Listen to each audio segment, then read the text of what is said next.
चलिए तो सेकंड प्रश्न करते हैं। गुणनखंड विधि द्वारा निम्न समीकरणों को हल कीजिए। आपको गुणनखंड विधि से इन समीकरणों को हल करना है, जिसके अंदर तीसरा प्रश्न दे रखा है कि √3x² प्लस 10x प्लस 7√3 बराबर 0।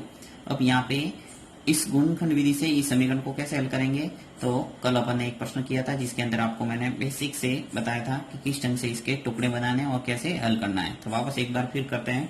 देखिए, सबसे पहले आपको क्या करना है, ये भी जो समीकरण दे रखा है इस समीकरण की तुलना करना व्यापक द्विघात समीकरण से। ये एक द्विघात समीकरण है, तो द्विघात समीकरण क्या होता है, देखिए ax² plus bx plus c। यहाँ मैं रफ कार्य करके आपको समझा रहा हूँ। ये जो ax² है प्लस bx प्लस c बराबर 0, इससे तुलना करना है इसकी। अब देखिए यहाँ पे x² है, यहाँ x² है, इसके आगे a है यानी √3 है, वो a माना जाएगा। इसी प्रकार x के आगे b है, यहाँ पे x के आगे क्या है 10 यानी b हो गया आपने 10। इसी प्रकार c है वो अक्षर पद है पूरा, तो 7√3 ये पूरा पूरा हो गया c। तो ये हो गया द्विघात समीकरण से तुलना। अब आपको करना क्या है, इसके अंदर गुणनखंड विधि से समीकरण को हल करने का तरीका अपनाना के लिए आपको करना है x² की गुणा का, यानी x² का गुणा क्या है, ये इस a का गुणा करना है c से यानी अक्षर पद से। सबसे पहला काम क्या करेंगे, a का गुणा करेंगे c से। तो यहाँ पे देखिए मैं गुणा कर देता हूँ। √3 का गुणा इस 7 और √3 से होगा, क्योंकि a यहाँ पे क्या है √3 है और c क्या है 7√3। जब गुणा करेंगे तो क्या आएगा, देखिए √3 और √3 ये समान है, तो √3 का गुणा जब √3 से करेंगे तो क्या आएगा 3। ये हमेशा ध्यान रखना है, जब रूट वाली संख्या का उसी रूट वाली संख्या से गुणा करते हैं तो हमेशा जो भी रूट के अंदर होता है वो लिखना है। ऐसा कैसे, अब कैसे आएगा अभी मैं बताता हूँ।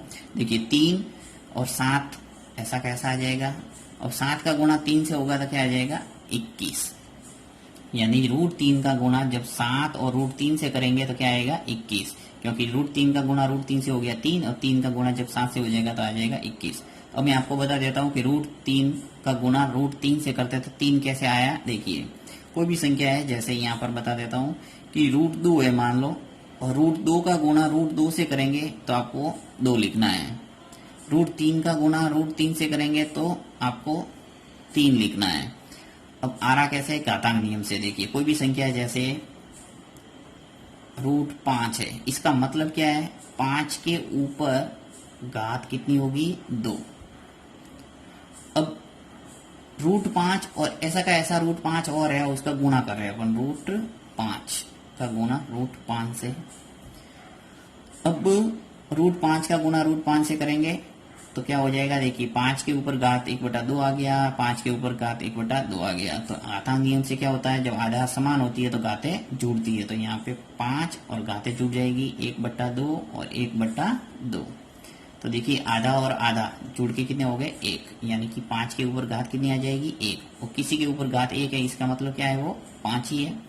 तो इस ढंग से घात है वो जब 1/2 और 1/2 आती है तो जुड़ के 1 हो जाती है। इसलिए अपन क्या करते हैं, जब रूट वाली संख्या का रूट वाली संख्या से गुणा करते हैं तो सीधा अंदर वाली संख्या लिख लेते हैं, और इतना कोई प्रोसेस करने का काम नहीं है आपको बार बार।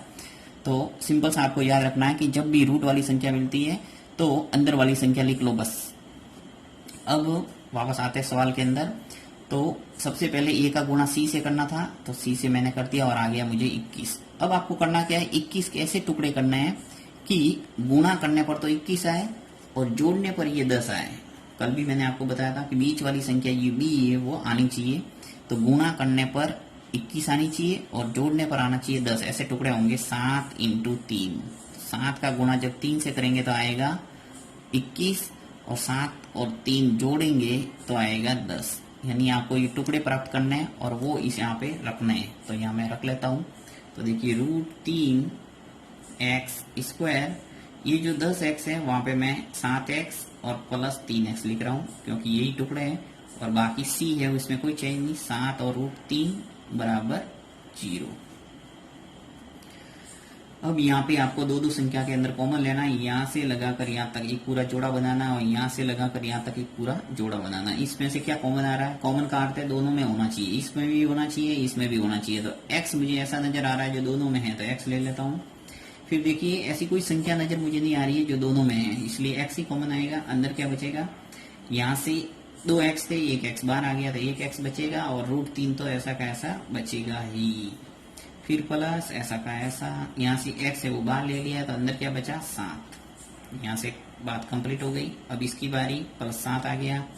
यहाँ से देखिए x यहाँ है परंतु यहाँ नहीं है, यहाँ पे x तो कॉमन आएगा नहीं। अब क्या कॉमन आएगा, देखिए 3 का मतलब क्या है, अभी आपको मैंने बताया था कि 3 का मतलब है 2 रूट 3 का गुणा। देखिए रूट 3 का गुणा जब रूट 3 से किया था अपन ने क्या आया था 3। अभी मैंने आपको बताया कि कोई भी रूट वाली संख्या है और उसका आपस में जब गुणा करते हैं तो वो संख्या आ जाती है। जैसे रूट 5 का गुणा रूट 5 से अभी अपन ने किया था ये, तो क्या आया था 5।